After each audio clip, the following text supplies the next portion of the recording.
Fungal ಚಂಡಮಾರುತದಿಂದ ತಂಪಾದ ಹವಾಗುಣ, ಚಳಿ, ಗಾಳಿ, ಮಳೆ ಇದೆ. ಇದರಿಂದ ಚಿಕ್ಕಬಳ್ಳಾಪುರ ಜಿಲ್ಲೆಯ ರೈತರಿಗೆ ಸಂಕಷ್ಟ ಎದುರಾಗಿದೆ ಅಂತಲೇ ಹೇಳ್ಬೋದು. ಅದರಲ್ಲೂ ವಿಶೇಷವಾಗಿ ಫಲಪುಷ್ಪ ಗಿರಿಧಾಮಗಳ ನಾಡು ಎಂದೇ ಖ್ಯಾತಿಯಾಗಿರ್ತಕ್ಕಂಥ ಚಿಕ್ಕಬಳ್ಳಾಪುರದಲ್ಲಿ ಈ ಸಂದರ್ಭದಲ್ಲಿ ಚೆಂಡು ಹೂವು, ರೋಜು, ಸೇವಂತಿ ಬೆಳೆಯುವುದು ವಾಡಿಕೆ. ಆದರೆ ಈ ರೀತಿಯ ಒಂದು ತಂಪಾದ ಹವಾಗುಣ ಹಿನ್ನೆಲೆಯಲ್ಲಿ ವಿಶೇಷವಾಗಿ ಸೇವಂತಿ ಹೂವೇನಿದೆ ಅದು ಭೂಮಿಯಲ್ಲೇ ಕೊಳೆತು ಹೋಗ್ತಾ ಇದೆ. ಹಗಲು ರಾತ್ರಿ ಕಷ್ಟಪಟ್ಟು ಬೆಳೆದಂಥ ಏನು ಸೇವಂತಿ ಇದೆ, ಈಗ ಅದು ಹೂವು ಕೊಳೆತು ಹೋಗ್ತಾ ಇದೆ, ಬೇರು ಕೊಳೆತು ಹೋಗ್ತಾ ಇದೆ.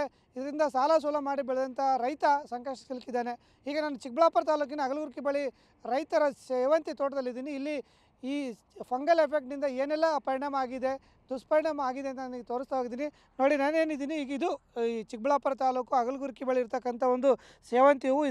ಈ ರೀತಿಯ ಒಂದು ಸೇವಂತಿ ಹೂವು ಬೆಳಿಬೇಕು ಅಂತಂದರೆ ಲಕ್ಷಾಂತರ ರೂಪಾಯಿ ಸಾಲ ಸೋಲ ಮಾಡಿ ಹನಿ ನೀರಾವರಿ ಪದ್ಧತಿಗಳ ಮೂಲಕ ಸೇವಂತಿಯನ್ನು ಬೆಳೀತಾರೆ.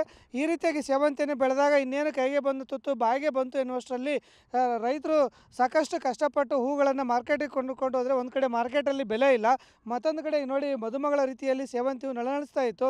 ಆದರೆ ಕಳೆದ ಒಂದು ವಾರದಿಂದ ತಂಪಾದ ಹವಾಗುಣ ಇತ್ತು. ಅದು 2 ದಿನಗಳಿಂದ ನಿರಂತರವಾಗಿ ಮಳೆ ಬರ್ತಾ ಇತ್ತು. ಈ ಮಳೆಯ ಪರಿಣಾಮ ಈಗ ನೋಡಿ ಹೂಗಳಿಗೆ ಯಾವ ರೀತಿ ನಷ್ಟ ಆಗಿದೆ ಅಂತೇಳಿ ನಾನು ತೋರಿಸ್ತಾ ಇದ್ದೀನಿ. ನೋಡಿ, ನಾನು ಈ ತೋರಿಸ್ತಾ ಇದ್ದೀನಿ, ನಮ್ಮ ಕ್ಯಾಮ್ರಾಮ್ಯಾನ್ ಸುಧಾಕರ್ ಸಹ ತೋರಿಸ್ತಾ ಇದ್ದಾರೆ. ನೋಡಿ, ಇದು ಸೇವಂತಿ ಹೂವು.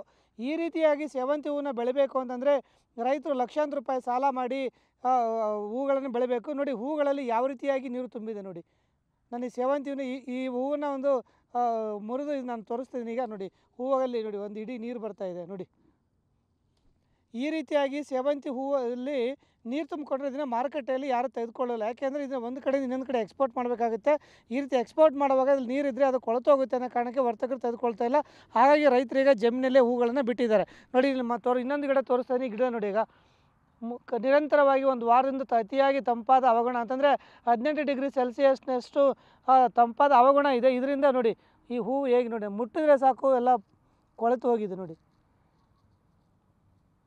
ಇದೇ ರೀತಿಯಾಗಿ ತಕ್ಷಣ ಬಿಸಿಲು ಬರಲಿಲ್ಲ ಅಂದರೆ ಇನ್ನು 2-3 ದಿನದಲ್ಲಿ ಸಂಪೂರ್ಣವಾಗಿ ಸೇವಂತಿ ತೋಟ ಏನಿದೆ ಹಾಳಾಗುತ್ತೆ. ಹಾಗಾಗಿ ಕೈಗೆ ಬಂದಿತ್ತು ಬಾಯಿಗೆ ಬರಲ್ಲ ಅಂತೇಳಿ ರೈತರು ಮತ್ತೆ ಸಾಲ ಸೋಲಕ್ಕೆ ಸಿಲುಕಬೇಕಂತ ಅನಿವಾರ್ಯತೆ. ನೋಡಿ, ಇನ್ನೊಂದು ನಾನು ಗಿಡ ತೋರಿಸ್ತಾ ಇದ್ದೀನಿ. ನೋಡಿ, ಈ ರೀತಿಯಾಗಿ ತಂಪಾದ ಹವಾಗುಣ ಇದರಿಂದ ಮತ್ತು ನಿರಂತರವಾಗಿ ಜಡಿ ಮಳೆ, ಜಿಟಿ ಮಳೆ ಇದೆ. ಈ ಮಳೆಯಿಂದ ನೋಡಿ ಹೂಗಳು ಈ ಗಿಡದಲ್ಲಿನೇ ಎಲ್ಲ ಕೊಳೆತು ಹೋಗ್ತಾಯಿದೆ ನೋಡಿ.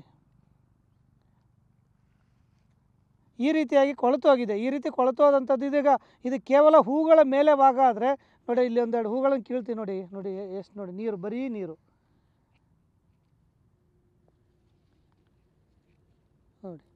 ಈ ಗಿಡಗಳು ಸಹ ಹಾಳಾಗೋಗಿದೆ ನೋಡಿ. ಗಿಡದಲ್ಲಿ ನಾನು ನೋಡ್ತೀನಿ, ಸುಮ್ಮನೆ ನೋಡಿ ನೀರು ಹೇಗೆ ಬೀಳ್ತಾ ಇದೆ.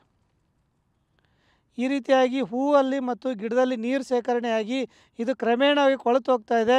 ಈ ಕೊಳೆತು ಹೋದ ಇದು ಕೀಳೋಕ್ಕೂ ಬರೋದಿಲ್ಲ, ಬಿಡೋಕ್ಕೂ ಆಗೋದಿಲ್ಲ. ಕೊನೆಗೆ ಗಿಡವನ್ನೇ ಕಿತ್ತಾಕ್ಬೇಕನ್ನೋ ಪರಿಸ್ಥಿತಿ ಬರುತ್ತೆ ನೋಡಿ. ಇದೇ ರೀತಿಯಾಗಿ ಇದು ಕೇವಲ ಒಬ್ಬ ರೈತರ ತೋಟದ ಪರಿಸ್ಥಿತಿ ಅಲ್ಲ. ಇದು ಚಿಕ್ಕಬಳ್ಳಾಪುರ ಜಿಲ್ಲೆ ಅಂತಂದರೆ ಹೂವು, ಹಣ್ಣು, ತರಕಾರಿ ಖ್ಯಾತಿ. ಅದರಲ್ಲೂ ವಿಶೇಷವಾಗಿ ಈ ಹೂಗಳನ್ನೇ ಬೆಳೀತಾರೆ. ಅದರಲ್ಲೂ ಈ ರೀತಿ ಸೇವಂತಿ ಹೂವನ್ನ ಸುಮಾರು 10,000 ಹೆಕ್ಟರ್ಗೂ ಹೆಚ್ಚು ಪ್ರದೇಶದಲ್ಲಿ ಸೇವಂತಿ ಬೆಳೀತಾರೆ. ಅದು ಈ ಸೀಸನ್ನಲ್ಲಿ ಹೂವಿಗೆ ಭಾರಿ ಬೆಲೆ ಇರುತ್ತೆ.